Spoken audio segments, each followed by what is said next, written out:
አዲስ አበባ ክልል ልትሆነው ህገ መንግስቱም ሊቀየር ነው የሚል ጭምጭምታ ተሰምቷል።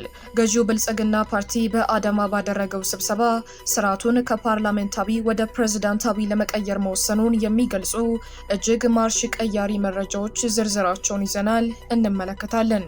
የሱዳን ጦር በቻድ ድንበር አቅራቢያ የምትገኘውን ስትራቴጂካዊቷን ኩልቡስ ከተማ ከፈጣን ድጋፍ ኃይሎች ነጻ ማውጣቱን አስታወቀ።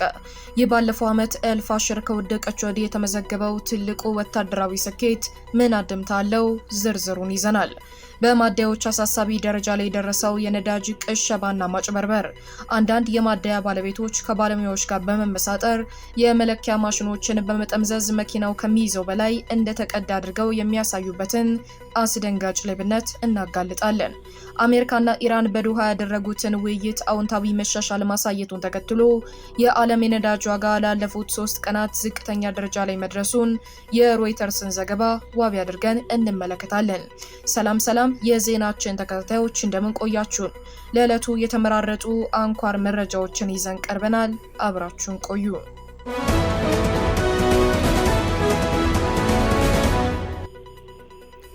ገዢው ብልጽግና ፓርቲ ከሰሞኑን በአዳማ ከተማ የማዕከላዊ ኮሚቴ ስብሰባውን ማድረጉ እየተሰማ ነው። ፓርቲው በይፋዊ ገጹ ላይ ባያረጋግጠውም ስብሰባ መቀመጡን የሚገልጹ መረጃዎች በሰፊው እየወጡ ይገኛሉ።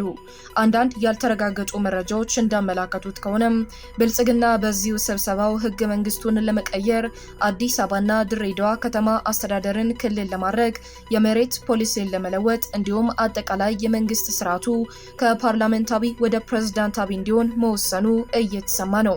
እነዚህ መረጃዎችን በተመለከተ እስካሁን በይፋ የተረጋገጠ መረጃ ማግኘት ባይቻልም እነዚህ ውሳኔዎች እውነተኛ ከሆኑ ግን የሀገሪቱን ፖለቲካ ሙሉ በሙሉ የሚቀይሩ ማርሽ ቀያሪ ውሳኔዎች እንደሚጠበቁ የፖለቲካ ተንታኞች ተናግረዋል።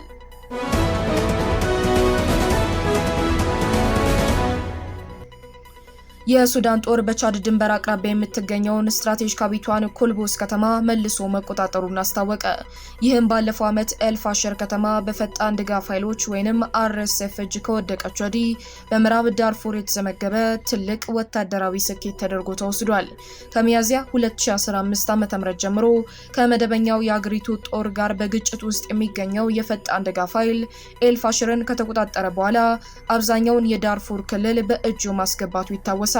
በሌላ በኩል የመንግስት ጦርና የታጠቁ ቡድኖች አጋር የሆነው የጋራ ኃይል በቻድ ድንበር መስመር ላይ ያሉ የተወሰኑ አካባቢዎችን መቆጣጠር ችለዋል። ኩልቡስ ከተማ በሰሜን ዳርፉር በሚገኘውና በመንግስት ጦር ቁጥጥር ስር ባለው የአልቲናይ ድንበር ከተማና በፈጣን ድጋፍ ኃይሎች ቁጥጥር ስር ባለችው በምዕራብ ዳርፉር ዋና ከተማ ኤልጂኔይና የድንበር ኮሪደር መካከል የምትገኝ ስትራቴጂካዊ ስፍራ ናት። የጋራ ጦሩ ባወጣው መግለጫ ተዋጊዎቹ ወሳኝ ጦርነት ካካሄዱ በኋላ በምዕራብ ዳርፉር የምትገኘውን ከተማ ሙሉ በሙሉ ተቆጣጥረዋል ብለዋል።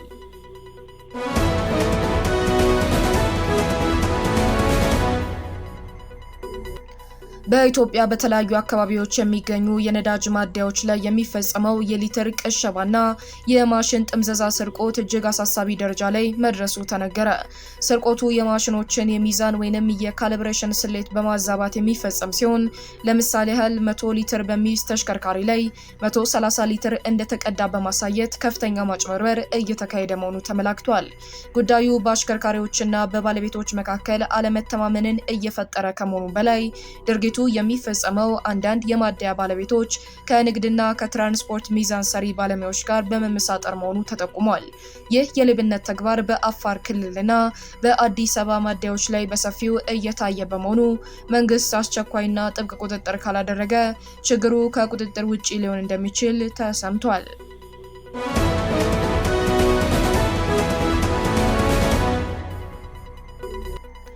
አሜሪካና ኢራን በሆርሙዝ የባህር ወሽመጥ ዙሪያ በዶሃ ያደረጉት ውይይት አዎንታዊ መሻሻል ማሳየቱን ተከትሎ የአቅርቦት መቋረጥ ስጋት በመቀነሱ የዓለም የነዳጅ ዋጋ ለተከታታይ 3 ቀናት ቅናሽ አሳይቷል። በዚህ መሰረት የብሬንት ድፍድፍ ነዳጅ በ0.92 በመቶ ቀንሶ በባሬል $70.91 የደረሰ ሲሆን የዩናይትድ ስቴትስ ዌስት ቴክሳስ ኢንተርሚዲየት ወይንም WTI ደግሞ በ0.86 በመቶ ቅናሽ በባሬል $67.9 $1.99 እንደሆነ ተነግሯል። ይህም ካለፈው የካቲት ወር ወዲህ የታየው ዝቅተኛ የዋጋ ደረጃ መሆኑን ሮይተርስ ዘግቦታል። የኳታር የውጭ ጉዳይ ሚኒስተር ውይይቱ መሻሻል ማሳየቱን ቢገልጽም በሁለቱ ወገኖች መካከል ዘላቂ ሰላም ለመፍጠር የሚያስችል ፍንጭ እስካሁን አልታየም ብሏል። የሁለቱ ሀገራት ቀጣይ ስብሰባ ከሐምሌ 9 ቀን 2018 ዓ.ም በኋላ እንደሚካሄድም ታውቋል።